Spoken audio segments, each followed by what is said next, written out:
ठाणे महानगरपालिकेवर शिवसेनेचाच महापौर निवडून येईल, नरेश म्हस्के यांचा दावा. काल आनंद आश्रम मध्ये सर्व माजी नगरसेवक बैठक पार पडलेली आहे. यावेळी नगरसेवकांनी सूर दिलेला आहे की स्वबळाचा नारा.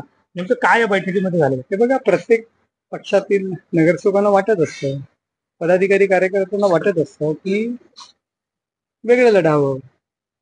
आणि काही आमच्या वर्षानुवर्ष निवडून येणाऱ्यांचे नगरसेवकांच्या प्रभागात काही लोक काही त्यांच्या कुरबुरी आहेत, त्यांच्या कामात अडथळे आणण्याचे प्रयत्न करतायत.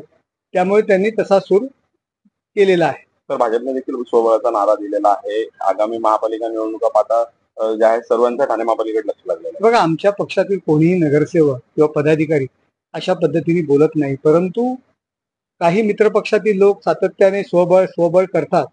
त्यामुळे नगरसेवक आणि विभाग प्रमुखांमध्ये पण नाराजी आहे की जर समोरचे लोक सातत्याने स्वबळाचा नारा देत असतील, महायुती म्हणून नाही लढण्याचं असं म्हणत असतील, तर आपण कशासाठी युती करताय, अशा पद्धतीने काल काही नगरसेवकांचा सूर आला. गेले कित्येक वर्ष आपण या महानगरपालिकेवर स्वबळावर लढतोय आणि त्या ठिकाणी आपण एक हाती आपली सत्ता आणतोय.